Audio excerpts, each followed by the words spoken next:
स्वागत है। आज हम शिव खेड़ा की बहुत ही जानी मानी किताब आप जीत सकते हैं इसके मुख्य विचारों पर बात करेंगे।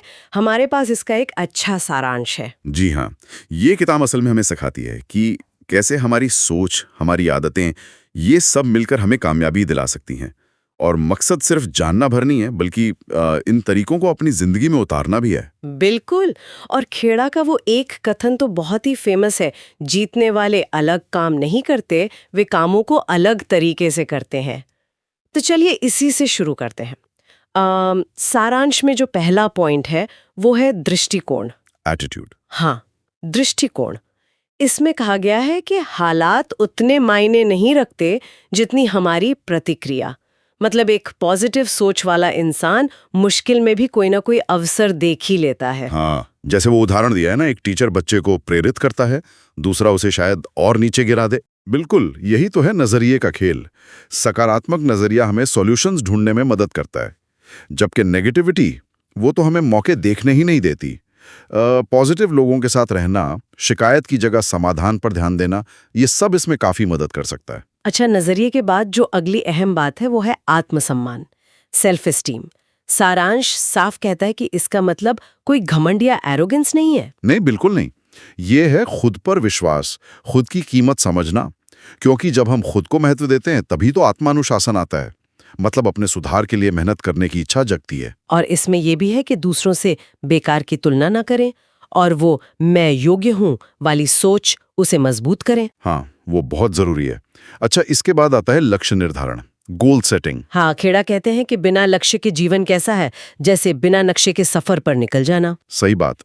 इसमें स्मार्ट गोल्स का जिक्र है, स्पेसिफिक, मेजरेबल, अचीवेबल, रियलिस्टिक और टाइम बाउंड। यानी लक्ष्य बिल्कुल साफ हो, उसे नापा जा सके, पाया जा सके, वो हकीकत के करीब हो और एक समय सीमा भी हो। और इसमें एक और चीज है, बड़े लक्ष्यों को छोटे छोटे मैनेजेबल हिस्सों में बांटना। इससे वो उतने डरावने नहीं लगते।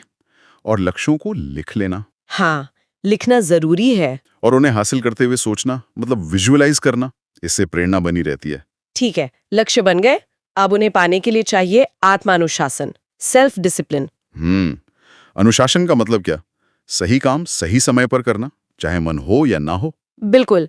आदतें और इच्छा शक्ति, ये दोनों मिलकर ही तो अनुशासन बनाती हैं।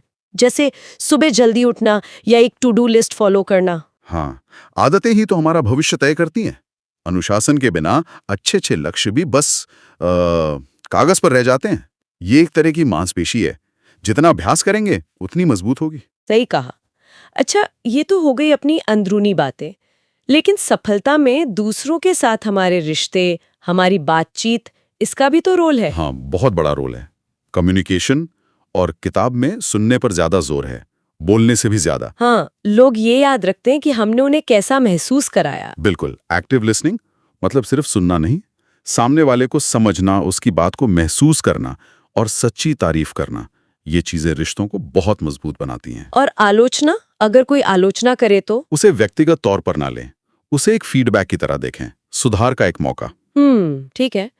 और आखिर में प्रेरणा यानी मोटिवेशन और मानसिकता, माइंडसेट। हाँ, खेड़ा कहते हैं कि अंदरूनी प्रेरणा, मतलब जो हमारे अंदर से आती है, वो बाहरी प्रेरणा जैसे इनाम या डर, उससे कहीं ज्यादा टिकाऊ होती है। इसके लिए अपना क्यों जानना जरूरी है। मतलब हम कोई काम क्यों कर रहे हैं, ये पता होना चाहिए। बिल्कुल। और साथ ही ग्रोथ माइंडसेट, यानी ये सोचना कि मैं सीख सकता हूं, मैं बेहतर बन सकता हूं। ये फिक्स्ड माइंडसेट, मैं तो ऐसा ही हूं, से बिल्कुल अलग है। हाँ, ग्रोथ माइंडसेट हमें असफलताओं से सीखने और चुनौतियों का सामना करने की हिम्मत देता है। सही कहा। लगातार सीखते रहना, अपने कंफर्ट जोन से बाहर निकलना, ये सब इसी का हिस्सा है।